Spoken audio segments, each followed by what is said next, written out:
Hello, everyone. Welcome to Bookish Notes, a channel for sharing reflections on great books. On October 6th, French writer Annie Ernaux, then 82 years old, was awarded the 2022 Nobel Prize in Literature, praised for her courage and clinical acuity in uncovering the roots of estrangement and the constraints of collective memory. Her masterpiece, The Years, Les Années, was also widely embraced and has had a deep influence on millions of readers around the world. This is a profoundly unique collective autobiography. Annie Ernaux tells the story of her life without using the pronoun I, opting instead for we or she.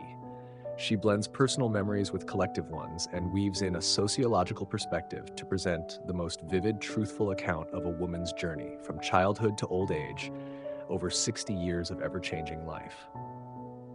The Years is like a photo album of the past. Each time we look at it, we can clearly see the mistakes, disappointments, and pain of each phase in life. At those moments, every decision has the power to change a person's fate. Some choose wisely, some keep getting it wrong, some move forward, others remain stuck in the past. Reading this book, you'll follow the author through a life journey where thorns and flowers coexist, and come to ask yourself, how should I live? What should I choose at each stage of life? Now let's listen to a reflection titled 3 Decisions That Can Change a Life, drawn from Annie Ernaux's memoir, The Years.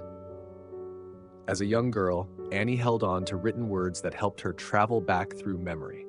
She was born in a small town in Normandy, France. Her childhood was marked by poverty. The place she lived in was full of low, rundown houses with rotting furniture. Due to harsh living conditions, children there often died of starvation or infectious diseases. Her father worked on a farm, then in a factory. Her mother dropped out of school early, got married, and sold odds and ends. Financial hardship and physical exhaustion seemed to erode the warmth and affection her parents had for their children.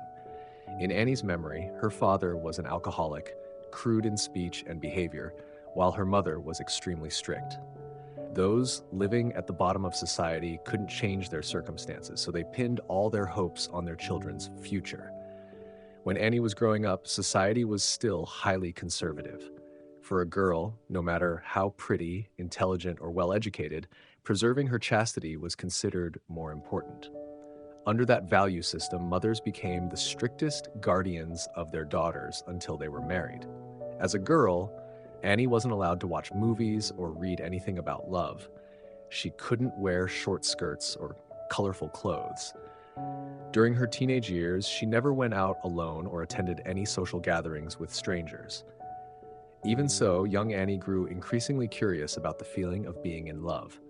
She secretly watched romantic films, read love stories, and tried dating a boy. But afraid her excuses for going out would eventually be exposed, she quickly ended the relationship. At 18, Annie had the chance to study and work part-time at a summer camp. For the first time, she felt free. At that time, she was attending a Catholic school. Annie was tall and dressed modestly. Outwardly, she seemed like a diligent, well-behaved girl, but inside she had many hidden desires. She often envied her wealthy classmates and wished she could dress fashionably like them to be noticed and liked. Then one day, at her very first dance party, Annie took off her thick glasses and let her hair down, trying to look prettier. A man named H, the group leader and the first to ask her to dance, seized a moment when the lights went out to steal a kiss. Annie had actually noticed the tall, blonde, charming guy before, but she never expected him to make the first move. This was a completely new experience for Annie. She thought she was about to have a beautiful love story. However, H turned out to be a player, and he only intended to toy with her feelings. On the second day, Annie discovered H with another beautiful girl. Devastated, she ran out of H's room, only to be seen by other campers. They immediately surrounded her, mocking and teasing her. The humiliation was unbearable, and they even dumped a bucket of water over her.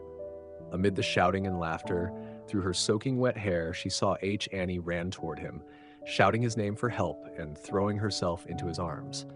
But H just smirked, said nothing, and turned away to go back to his room. Annie was deeply hurt and disillusioned about love. After that, she lost herself and began to spiral into wild parties, dancing, staying out all night, and living recklessly. She lost interest in her studies and neglected her part-time job. As a result, the summer camp rejected her job application. But the most painful consequence of her recklessness was that this young girl ended up facing the harsh reality of an unplanned pregnancy. What would become of her life now? How could she face her parents and the conservative society of that time? Just imagining it was suffocating and heartbreaking. Fear, loneliness, and helplessness overwhelmed the 18-year-old girl. She didn't know what to do. But amid the darkness, a faint light flickered at the end of the tunnel. One day, Annie came across a book called The Second Lover. It was as if the book woke her from a deep sleep. She realized that her relationship with H was never equal, and there was no love. He had used her to fill his loneliness, and she was just a disposable victim. Annie wanted to become independent and self-reliant. She had to escape this foolish lifestyle. She also realized that studying hard was the only path to saving herself. So Annie gathered all her courage to secretly get an abortion, wore simple clothes, and immersed herself in books. Thanks to her dedication to studying, she eventually passed the university entrance exam. In college, she felt happier than ever. She read a lot, studied literature, practiced writing, paid attention to social issues, participated in many activities, and earned the highest scholarship. After graduation, Annie became a teacher. She now had a respectable job, could live independently in a big city, and completely escaped the nightmare of her slum life. Through her efforts in learning, she rose above a life at the bottom of society. By reading many books, she opened up a new world for herself and found her own path. When you're young, choosing to pursue education may seem simple, but it can determine the course of your entire life. Annie's journey in her youth reflects the message in the book. Getting an education, once again, proves that it's not just a way out of poverty, but the most powerful tool to lift yourself toward the future. Many people say that studying isn't the only way out, nor is it the best path to wealth or success. But in reality, for many ordinary people, especially children living in difficult conditions, going to school and reading books is the fastest shortcut to changing their destiny. This isn't just an empty cliche, but a truth of immense weight. Perhaps it takes a lifetime for us to truly feel the burden of what we owe ourselves. I am also one of those people. Now, every day, from the bottom of my heart, I am grateful to my mother. No matter how hard our finances were, no matter how exhausting it was to raise a child alone for over 20 years, my mother still did everything she could to send me to school. And that opportunity allowed me to attend school and become friends with books. Those books changed my life completely. They broadened my vision and allowed me to reach for the stars, even when I was stuck in the mud.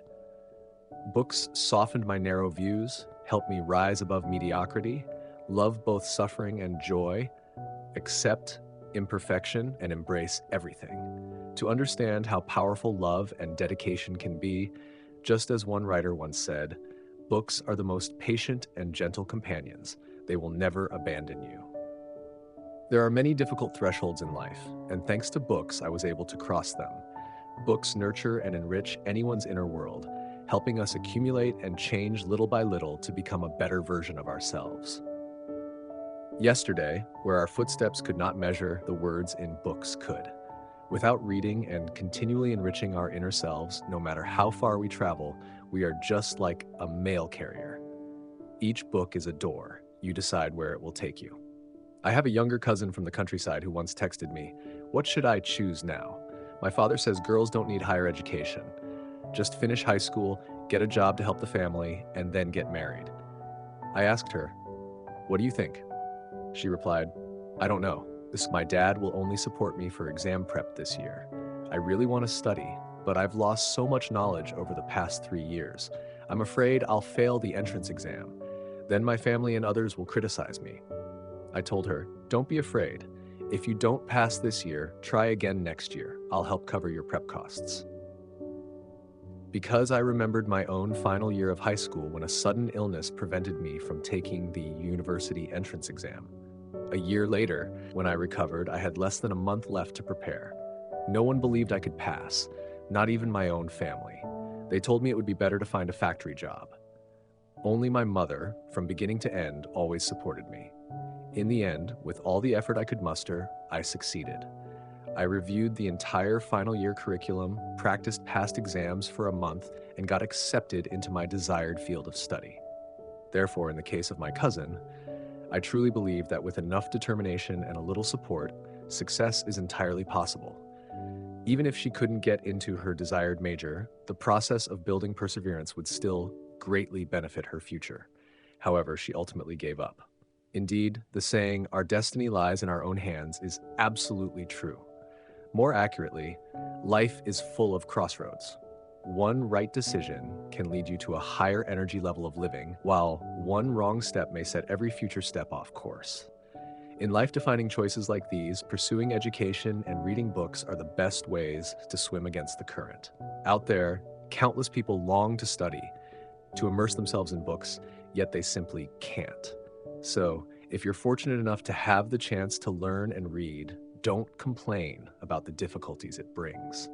Even if you once faced circumstances that prevented you from going to school when you were younger, don't be discouraged.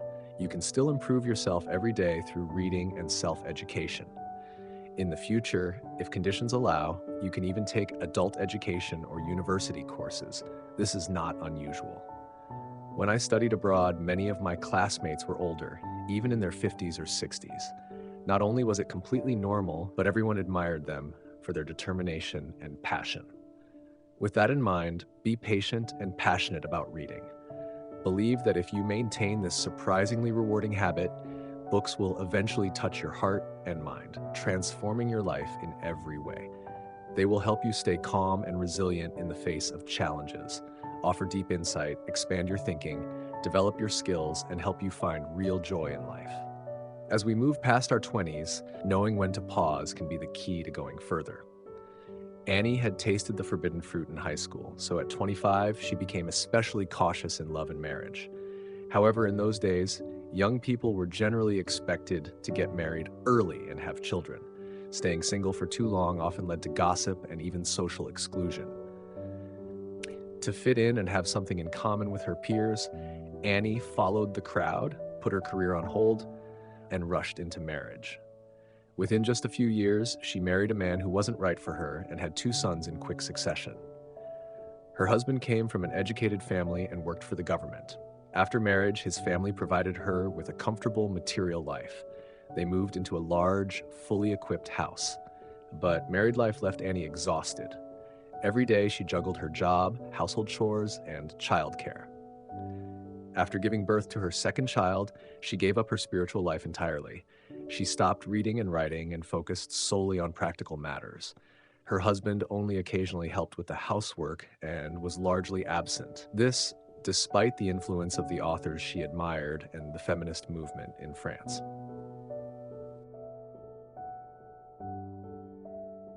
She used to pursue equal love and hoped for a spiritual bond and mutual support between husband and wife.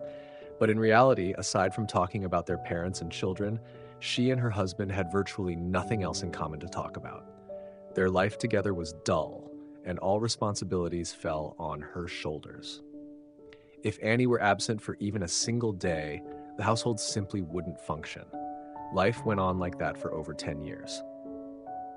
Amidst all the busyness, Annie sometimes felt her existence was barely real. It was hard to imagine that the 20-year-old Annie, once full of passion and who swore she'd publish a novel by 25 or die trying, now had her pen thrown in a corner, barely caring for her appearance. Hair swept back, wearing loose dresses, a smile on her lips, but always looking exhausted. At 40, she felt she had become a stranger to her true self. Once, while on a family trip to Spain, sitting on the rooftop of a cafe, Annie found herself observing women between 35 and 50 years old. She suddenly asked herself, weren't these women once radiant young girls too? And yet, how had they become like this? A sudden fear, a wave of crisis washed over her. She realized the truth, that she only had one life. If she kept living like this, by old age, she would become nothing more than a soulless, tired machine, indifferent to everything. So, she made the firm decision to end this mistaken marriage and live on her own with her 2 sons. You'll see that sometimes stopping in time to prevent further damage is the highest form of discipline. There's a Western saying, "Don't cry over spilled milk." Yet, many people still can't help but do exactly that. living with constant regret over what's already lost. In economics, there's a term called sunk cost, referring to expenses that have already been paid and can't be recovered. Life is like that too. Many people, because of all the sunk costs they've invested, can't bring themselves to stop. They buy a movie ticket, realize after 30 minutes that it's terrible, but still sit through it because they've paid. They travel to a crowded, disappointing tourist spot that doesn't look like the photos, but still force themselves to keep going because they've already arrived. They stay with someone for years despite knowing that person is full of flaws. Gambling, alcoholism, lies, betrayal, and zero appreciation, simply because they've already invested so much time, money, and emotion. They stay in a job that drains their energy and spirit day by day, but because they're longtime employees, they don't want to leave. When sunk costs arise, people instinctively grit their teeth and press on. This mindset is deeply ingrained in many of us. We fear loss, not realizing we could gain far more by having the courage to stop at the right time. Yakos once said that 90% of life's pain comes from not knowing how to stop mistakes in time. Everyone makes mistakes, takes wrong turns, sees others do the same. Making mistakes isn't what's scary. What's scary is knowing it's wrong, but lacking the courage to accept the loss and give yourself a chance to start over. As writer Lin Yutang once said, "It's better to give up wisely than to persist blindly." Sometimes stopping is precisely what allows you to go further. That's a form of progress, and perhaps even a spectacular victory. If your heart feels exhausted right now, the only way forward is to allow yourself to stop. Stop to look within, to gather the courage to turn a new page in your life with your own hands. Let go of the painful past, walk away from toxic people, and end the perseverance that no longer serves you. The greatest wisdom in life is to always leave yourself room to retreat and to know when to stop. As you enter middle age, don't be afraid to expand the boundaries of your life, because the future is shaped by your willingness to change. In the later years of her life, Annie broke free from all constraints. No longer defined by the roles of wife or mother, began to live as her true self. She moved to a new place, sold her old belongings, said goodbye to the past, and started to fully enjoy life. Her approach to parenting also changed. She no longer micromanaged the household or closely monitored her children. Instead, she encouraged their independence.